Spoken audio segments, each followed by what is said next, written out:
বিপিএলে বোলিং লাইনআপের দিক দিয়ে সবচেয়ে ব্যালেন্স স্কোয়াড হয়েছে চট্টগ্রাম কিংসের।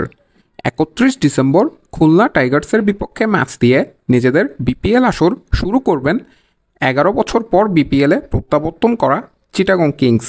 ইতিমধ্যে তারা আরও দুজন নতুন প্লেয়ার সাইন করিয়েছেন। আফগানিস্তানের টপ অর্ডার ব্যাটসম্যান জুবাইদ আকবরীকে সাইন করিয়েছেন এবং শ্রীলঙ্কার উইকেট কিপার লাহিরু মিলান তাকে সাইন করিয়েছেন চিটাগং কিংস। আমরা যদি চিটাগং কিংসের বোলিং অ্যাটাকের দিকে দেখি, দেশীয় পেস বোলার শরীফুল ইসলাম আছেন চট্টগ্রাম কিংসে, যে বর্তমানে বাংলাদেশের টি-20তে সেরাদের সেরা একজন বোলার এবং বিগত ২ বছর দারুণ পারফর্ম করছেন শরীফুল ইসলাম। সে সাথে চট্টগ্রাম কিংসে আছেন পেসার সৈয়দ খালেদ আহমেদ, যে বিপিএলে গত আসরে ফরচুন বরিশালের হয়ে দারুণ বোলিং করেছেন এবং সদ্য সমাপ্ত এনসিএলে ২৪টি উইকেট নিয়েছেন।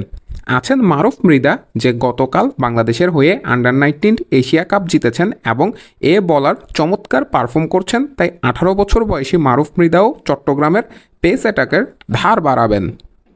এ তিন দেশি পেসারের পাশাপাশি চট্টগ্রাম কিংসে আছেন পাকিস্তানের মোহাম্মদ ওয়াসিম জুনিয়র, টি-20তে যার ৭৮টি উইকেট রয়েছে এবং তিনি একজন পেস বোলার এবং অলরাউন্ডার।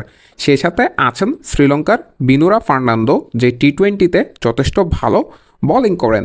তাই এই ৫ বোলার চট্টগ্রাম কিংসের পেস বোলিংয়ের ধার বাড়াবেন। তাদের সাথে আছেন কিন্তু অ্যাঞ্জেলো ম্যাথিউস, অভিজ্ঞ এ অলরাউন্ডারও কিন্তু মিডিয়াম পেস বোলিং করেন এবং তিনিও চট্টগ্রাম কিংসের পেস বোলিংকে সহায়তা করবেন। স্পিনার হিসেবে চট্টগ্রাম কিংসের সবচেয়ে বড় নাম আলিস আল ইসলাম। গত বছর বিপিএলে কুমিল্লা ভিক্টোরিয়ান্সের হয়ে চমৎকার মাঠ কাঁপিয়েছিলেন আলিস এবং বাংলাদেশ জাতীয় দলেও ডাক পেয়েছিলেন। মাঝখানে তিনি যদি ইনজুরিতে না পড়তেন তাহলে জাতীয় দলে তার এতদিনে অনেকগুলো ম্যাচ খেলা হয়ে যেত রিশাদ হোসেনদের মতো। তাই আলিস আল ইসলাম চট্টগ্রাম কিংসের সবচেয়ে বড় হাতিয়ার হবেন বিপিএলে। সে সাথে আছেন ইংল্যান্ডের অলরাউন্ডার মঈন আলী, তিনিও স্পিন বোলিংয়ে দারুণ সহায়তা করবেন চট্টগ্রাম কিংসকে।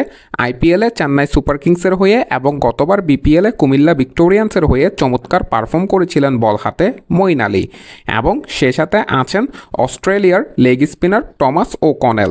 টমাস ও কনেলের লেগ স্পিন বাংলাদেশের মিরপুরের পিচে দারুণ কার্যকর হবে।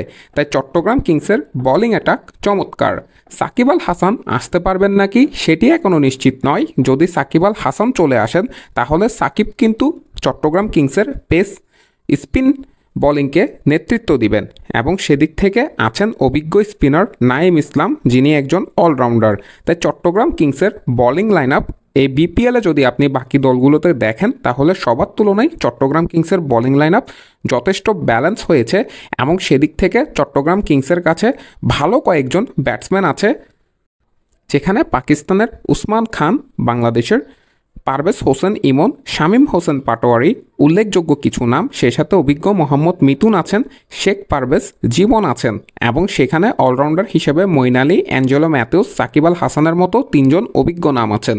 তাই বিপিএলে চট্টগ্রাম কিংস ফ্র্যাঞ্চাইজি চ্যাম্পিয়ন হওয়ার মতোই স্কোয়াড সাজিয়েছেন। আপনাদের মন্তব্য মতামত কমেন্ট বক্সে জানতে চাই। মাহের আহমেদ মাহি, MS Tingwars।